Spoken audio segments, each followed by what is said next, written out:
In today's episode, we have a number of topics we'd like to touch on, including a review of the last few months of bank stock performance, fundamentals, and what we see as the outlook for each. We want to present what we think is an interesting comparison to prior cycles and where we think things could be headed this time. We'll touch on M&A and some opportunities we see there, and then we'll close with some commentary on the evolution of franchise value and how we see that tying into geography. Welcome, and thanks for tuning into the Talking Banks Podcast, Episode 4. I'm Kevin Swanson, Senior Analyst with GenOpp, and I'm joined by our Chief Investment Officer, Joe Fenech. Before we start, a quick disclosure. Joe Fenech and Kevin Swanson are employees of GenOpp Capital Management, an investment advisor that maintains exempt reporting status in the state of Indiana. This podcast represents the views, beliefs, and opinions of GenOpp members and does not assert to be complete. The information presented in this podcast is provided to you as of the dates indicated, and the opinions presented may change. You should not rely on this podcast as a basis upon which to make an investment decision. This podcast is not intended to provide and should not be relied upon for tax, legal, accounting, or investment advice. GenOpp's clients or its members may hold or recommend to GenOpp's private fund clients the purchase or sale of securities of companies discussed in episodes of the podcast. At GenOpp, we are approaching our 5-year launch anniversary. The first 4 years were interesting in the sense that each was literally feast or famine for bank stocks. 2021 was a great year. 2022 was a tough year for banks and the broader market. 2023 was, of course, a liquidity crisis and the failure of 3 large banks. And then 2024 was volatile, but in the end, a strong year for stocks. 2025 so far, a little bit of everything, a plunge early in the year into Liberation Day, and then a sharp rebound. So the net result is sort of a ho-hum average type of year. Regional bank stocks are up about 8% on the year, despite that volatility. So Joe, how would you characterize the year so far to date? So you're exactly right, Kevin, in that high-level review of the last 5 years or so. I think what's been unusual about this year is the extent to which the fundamental performance has been very strong and consistent. It's been sort of this strong upward trajectory. And that really extends back to the second quarter of last year when margins bottomed for the banking industry. Margins have been up for 5 straight quarters since then after contracting basically for 14 years. And we think margins will continue to go higher through this year and into 26. In the 4 years prior to this one, the fundamentals really sort of correlated to the stock performance. This year, the fundamentals are going one way up, and the stock performance has been sort of middling. 8% is solid, don't get me wrong, but not against the backdrop, I think, of the fundamental performance we're seeing out of this group. We've made the point on this podcast and in our investor letters, there has been a disconnect between the fundamentals and stock performance, and that disconnect ties into the main risk we see to our bullish stance on the sector, that being persistent instability. Where we've seen, especially in the last 5 years, this cascading series of unprecedented events around assets, and banks are obviously super sensitive to those gyrations. And so the question becomes, can we get a period of normalcy where these stocks can perform well for an extended period aside from just fits and starts? Well, so I think that broader risk is still out there and it's unresolved. A senior bank executive that I really respect, I think, said it best. He compared bank stocks to Charlie Brown in the football. And bank investors are Charlie Brown, where, each time we all think, okay, we're finally set up well here. This time we're going to do it. And then something happens out of nowhere and the football gets yanked away and we fall on our head and go back into the defensive crouch. 0 interest rates for 14 years after '08, the pandemic, record liquidity, and then a record liquidity crunch all within 18 months. Rates up at the fastest pace in history, a commercial real estate scare, tariffs. The broader stock market just continues to power through all this stuff, and bank stocks seem to suffer all alone. But let's for a minute here do some intra-sector analysis. So if you segment banks by size, what we find is that the very biggest banks have performed extremely well fundamentally, and it's been matched by the stock performance. And everyone points to JP Morgan. It's the biggest bank. It's the best managed bank. And so I think people sort of look at it like an extreme outlier. But if you look at the 4 too big to fail banks, JP Morgan, Wells Fargo, Bank of America, and Citigroup, they're up on average almost 30% this year. That's the average. And the leader is not JP Morgan, it's Citigroup, which is up 46% year to date. So NVIDIA gets all the hype. That's also up around 30% on the year. The NASDAQ is up 17%. The S&P is up 13%, and regional banks are up 8%. So the too big to fail banks are performing really as well as anything in the market this year. And underlying that stock performance is extraordinary fundamental performance. These banks are as rock solid as they've ever been in my 25 years in the business. So for these four big banks, I would argue that the stock performance has been highly correlated to their fundamental performance, but that took some time. The fact is that these banks have had every fundamental tailwind in their favor now for several years. Higher rates were good for all these companies because that's how their balance sheets were positioned. When the liquidity crisis hit, people took their money out of the regional banks and they moved them to the banks that were perceived to be too big to fail. So the big banks benefited from that fundamentally. Capital markets and trading activity has been off the charts. That's been a tailwind. JP Morgan got the gift of the First Republic acquisition when that bank failed. And this year, now the regulatory shackles are coming off these companies. Basel III is being scrapped. So they have all this excess capital they've had to hold all these years. And a good portion of that they're now going to be able to put to use. The point is that this just didn't happen overnight. It's been building. And now the stock performance and the valuations are matching what's been the fundamental reality for several years now.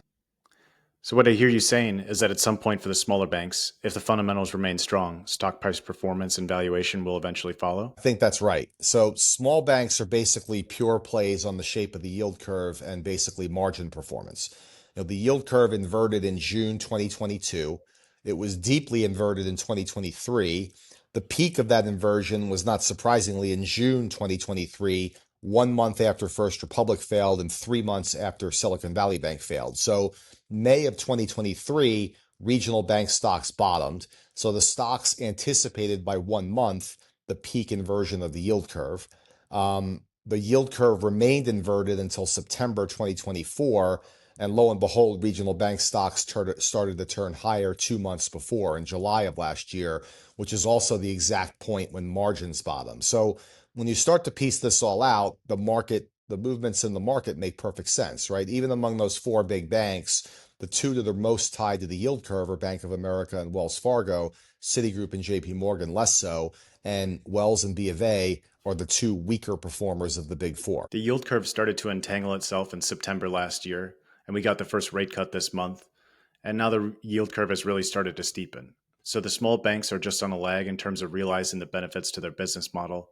And it's going to play out similarly over time to what we've seen in the largest banks, where eventually the market recognizes the positioning, which leads to valuations and stock price performance more closely correlated to fundamentals. I think so, yeah. We've wondered for a while JP Morgan, despite extraordinary performance, why it's still traded at 10 times forward earnings. Well, now today, the stock trades almost 15 and a half times 26 earnings. And that just mostly happened over the past year or so after extraordinary strong performance over the prior several years. So I'm not saying the regional banks are going to 15 times, but they don't need to.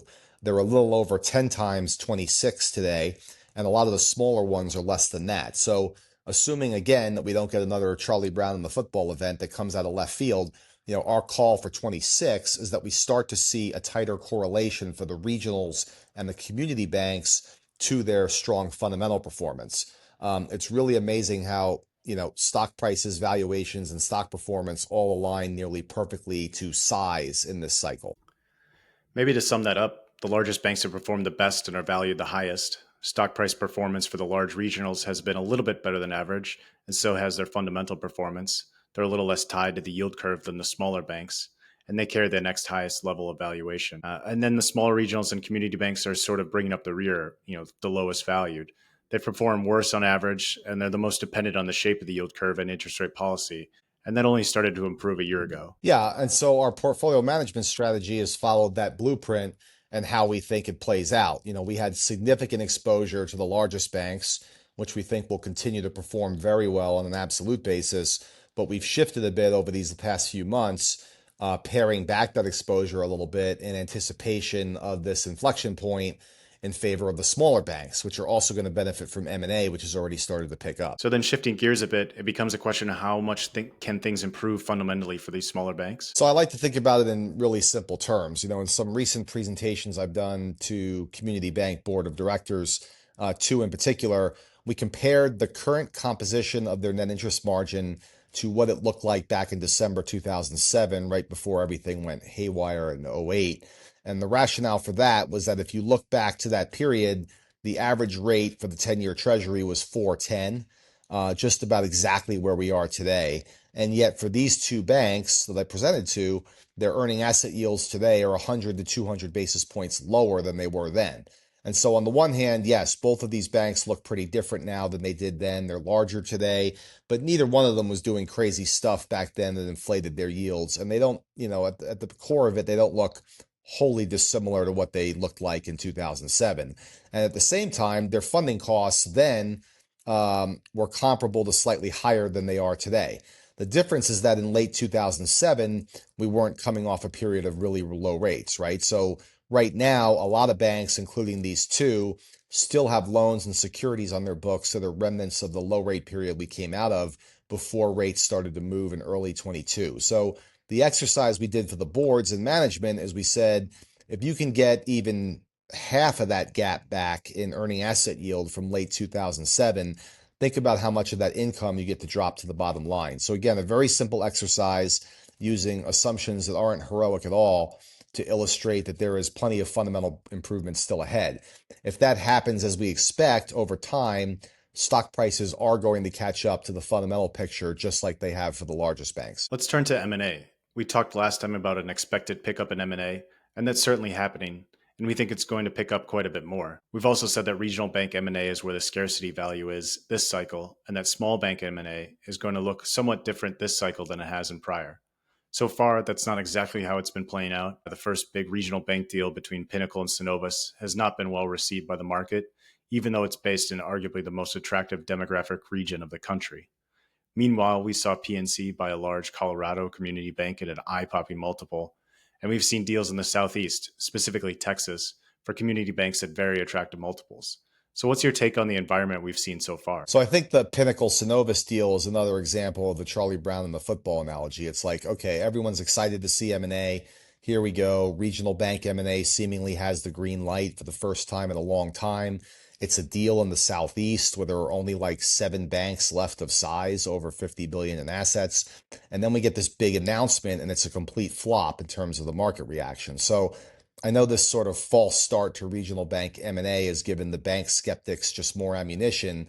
It's definitely unfortunate, and could it put a temporary chill on deals of this size and magnitude? I think it potentially could, but I would look at this transaction as an outlier and not as sort of a harbinger of things to come. So on the one side, you have Pinnacle and a CEO and Terry Turner that's done a terrific job. It's a fantastic company.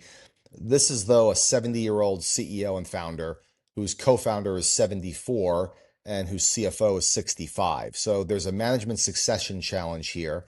And we've talked at length about the management succession challenges in the industry at large. So it's also a very distinctive culture at Pinnacle, one that does not easily fit inside of a larger organization. And it was also a stock trading at a significant valuation premium. And judging by some of the terms of the transaction they announced, without going too deep into the details here, it struck me as a situation where management was solving for succession, but at the same time wasn't quite ready to fully let go of the reins of control. So they do a merger of equals transaction with Synovus. It creates, on the one hand, one of the best geographic maps in the industry, if not the best. You have a capable and younger management team at Synovus, so it technically solves for succession. But you look at the board split, I think it was 8-7 in favor of Pinnacle. So there's an element of control retention by the Pinnacle team, but it's day-to-day managed by Synovus. Oh, and now it's double the size and it's crossing the 100 billion asset threshold, which brings with it a whole new set of challenges. And then, of course, merging that unique culture at Pinnacle with a similarly sized company, but very different in Synovus. So can it work? Yes, but it comes with a lot of question marks.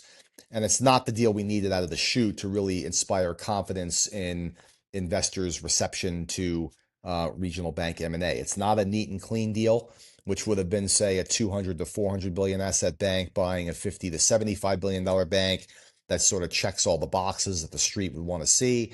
I still think we'll see those types of deals and they'll be well received, but this deal was not that. So then seeing the reaction to this deal, we then see Huntington go down to Texas and do a much smaller deal in buying Veritex. The reaction to that was much better.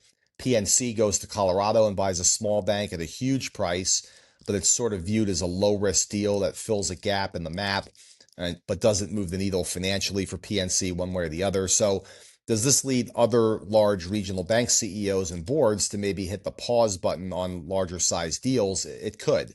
But the considerations around Pinnacle Synovus were really so unique that I don't think it'd be reasonable to impute from that this is what regional bank M&A is going to look like and this is how it's going to be received. Fair enough.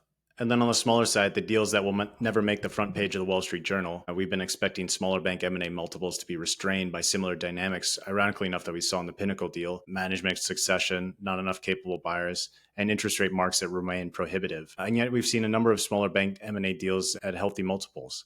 So does that alter your view of what we're likely to see this time? A little bit, but it really only enhances, I think, the overall M&A thesis as a component of the bull case for banks. I'll explain why in a minute, but also, just like the Pinnacle deal, I don't think is representative of what we're likely to see for regional bank M&A. I wouldn't necessarily extrapolate what we've seen so far in small bank M&A as applicable to what we're likely to see on a broad scale. So first, yes, some of the multiples we've seen here have been impressive. But where have they been? Primarily in Texas, where every acquisitive bank seems to want to be, especially those in less attractive demographic regions of the country. And then in Colorado, where you had a large buyer that could literally pay whatever they wanted to, and a really attractive market in Colorado where there really aren't any banks left of scale. So this bank that PNC bought is really the only way left to get into that market at decent scale. I think to be convinced that this is the M&A market we're going to see, I think you need to see some deals outside of the most desirable markets at a big premium to where the stock's trading. So for me to be convinced that we're going to see M&A multiples at these levels on a broad scale for community banks, I think you need to see a Northeast bank trading at, 110 a book go unexpectedly for 1.6. Could it happen? It could. I'm just not convinced yet. I think the jury's still out.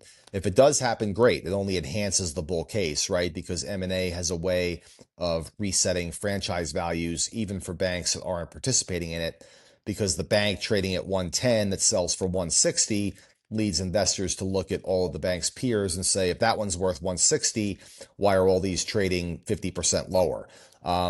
We saw that when M&A started to pick up in Florida in the mid-2010s. And not only do we need to see those multiples, but we also need to see the deals work out well for acquirers. If the acquirer pays an unexpectedly high price and their stock suffers post-announcement, then that's the outlier transaction that no one wants to replicate. Another thing as it relates to M&A that we've found is how the market is valuing accretion income. In the years after the '08 crisis, the target's balance sheet would be mark to market, with the bulk of that mark tended to be credit related. In this cycle, as Joe mentioned earlier, the interest rate marks are comprising the bulk of that purchase accounting adjustment. When the mark is credit related for a distressed company, you create a lot of high yielding assets, even upwards of 30% yields. So it can really juice your earnings. But that's only a temporary adjustment, because as that asset resolves, it's replaced with a much lower yielding asset. So the market eventually figured out that it was overvaluing the accretion income from that credit. And so right out of the chute this time, the market is applying the same treatment to the accretion generated from the interest rate mark. But this time, that 3% yielding loan is only being marked to 6 or 7%. And when that asset rolls off, it can be replaced at current market rates, which is similar to the mark. So there's no accretion cliff. So we're seeing these really well-run acquirers being penalized post-announcement that don't fully reflect what we think is the appropriate valuation methodology for the combined company. It's a huge opportunity. Yeah, 100%. And I'd add to that the acquirers are also penalized by a phenomenon that we can prove through the numbers. A long time ago, a very well-respected bank CEO said to me that he prefers buying private banks to public banks because, as he put it, private bank shareholders were more loyal. And I thought about that, and he's absolutely right, but I'm not sure loyalty is necessarily the right word to characterize what it is that happens. So when a bank buys another public bank that has an institutional following, oftentimes the deal gets announced, and we don't do this because it locks up capital and it doesn't always work the way you think it should. But oftentimes the investor in the target will continue to hold the target stock and will short the stock price of the acquirer with the theory that you're locking in your gain from the deal, and also obviously saving on the taxes, the gain that you would record if you sold the target stock. Or the institutional shareholder will just sell the target stock and move on because that's why they were in the deal in the first place. The private bank shareholder of the target, most likely high net worth individuals or retail investors that have been with the stock for generations, tends to stick with the stock after deal announcement. So you don't sort of have this dislocation in the shareholder base of the target and then the acquirer's stock being shorted at the same time by a large institution. Our research has shown that this dynamic is amplified when the target shareholder base is comprised of a certain type of institutional investor. I'm not going to get into specifics there, but it's more of the hot money crowd, if you will, and it's demonstrable. And I don't know in today's environment with all the passive investing and the algorithms and the like, if that dislocation after deal announcement, what I suspect is it can lead to a hangover effect in the acquirer's stock. And that hangover can last as long as 6 months after deal close. And we've proven this all out with data. And what it leads to is an extraordinary opportunity to initiate or add to long positions in some of these acquirers' stocks. You combine that with the point on accretion that Kevin talked about, and it's a dynamic that we haven't really seen as much in prior cycles, but that we think is going to matter quite a bit in this one. That's going to lead to some, and is leading to some extraordinary opportunities. And on that note, we're going to wrap up. Thanks to everyone out there listening.